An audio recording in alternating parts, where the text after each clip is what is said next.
ទាំងនេះគឺជាសេវាកម្មផ្នែក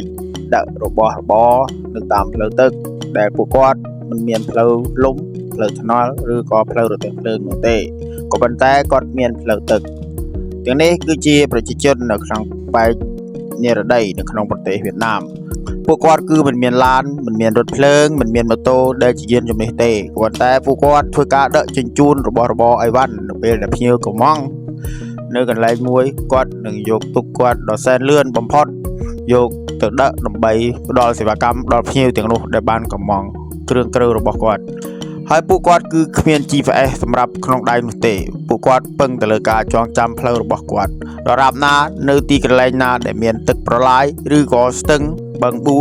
ជួនកាលពួកគាត់អាចបើកបរទៅលើទឹកជំនន់ឆ្លងកាត់រហូតធ្លាក់ដល់ទន្លេទីបឹងក៏មានដែរអ្នកដែលកំងគឺមិនត្រូវបានរងចាំយូរនោះទេដោយសារសេវាកម្មនេះគឺលឿនខ្លាំងបំផុតនៅក្នុងប្រទេសវៀតណាមពុកម៉ែបងប្អូនទាំងអស់គ្នាមើលនៅក្នុងវីដេអូនេះប្រហែលជាមិនជឿថាជាវីដេអូនេះខាឬក៏ជាវីដេអូ AI ក៏ប៉ុន្តែនេះគឺជារឿងពិតដែលបានដកស្រង់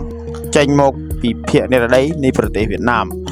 ប្រជាជនទាំងអស់នេះគឺធ្វើការកំងនៅអីវ៉ាន់ទៅតាមលេខទូរស័ព្ទប៉ុណ្ណោះគ្រាន់តែសំណាក់ទីតាំងឬក៏គោលដៅមិនថាអតិថិជនចាស់ឬក៏អតិថិជនថ្មី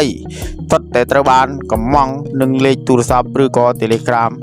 តាក់ទងគ្នាទៅមកទៅវិញទាំងនេះគឺមិនមែនជាការសម្ដែងកុននោះទេទាំងនេះគឺជាការដឹករបស់របរឲ្យភ្ញៀវពិតប្រាកដគឺជាសេវាកម្មមួយដែលលឿនបំផុតនៅក្នុងប្រទេសវៀតណាមពុកម៉ែបងប្អូនទាំងអស់គ្នាប្រហែលជាមិនជឿទេទូកទាំងនេះបើកល្បឿន60គីឡូម៉ែត្រក្នុង1ម៉ោងគិតទៅគឺលឿនសម្បើមណាស់ពុកម៉ែបងប្អូនគឺលឿនជាងម៉ូតូដែលយើងបើកនៅលើផ្លូវថ្នល់នោះទៅទៀត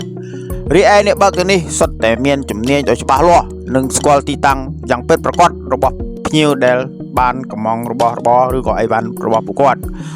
ហើយជួនកាលហោះធ្លាក់ពីវាលស្រែចូលមកទន្លេស្ទឹងបឹងបួក៏មានដែរពួកគាត់ឲ្យតែមានទឹកពួកគាត់នឹងអាចទៅដល់ហើយពុកម៉ែបងប្អូនទាំងអស់គ្នាប្រហែលជាឆ្ងល់ថាហេតុអ្វីក៏អ្នកបើកបរទាំងនោះហេតុអ្វីក៏មិនសម្រេចចិត្តបើកបរទៅលើផ្លូវថ្នល់ឬក៏ផ្លូវលំចម្លើយគឺមានមូលហេតុដែលពួកគាត់សម្រេចបើកបរនៅលើផ្លូវទឹកគឺមូលហេតុមកពីការបើកបរនៅលើផ្លូវទីសាធារណៈលើផ្លូវគោកគឺមានការកកស្ទះចរាចរណ៍យ៉ាងខ្លាំងអញ្ចឹងទេសេវាផ្គត់ផ្គង់នឹងការដឹកជញ្ជូនរបស់របរយកទៅឲ្យភ្ញៀវគឺមានការយឺតយ៉ាវដូច្នេះហើយទើបពួកគាត់សម្រេចចិត្តបើកបរនៅលើផ្លូវទឹកទើបមិនមានការកកស្ទះនិងការធ្វើដំណើរបានលឿននិងផ្ដល់សេវាកម្មដឹកជញ្ជូនដល់ភ្ញៀវបានយ៉ាងល្អឥតខ្ចោះចឹងទេសូមពុកម៉ែបងប្អូនកុំភ្លេចចុច like Subscribe Follow ម្នាក់មួយដើម្បីជាកម្លាំងចិត្តដល់ admin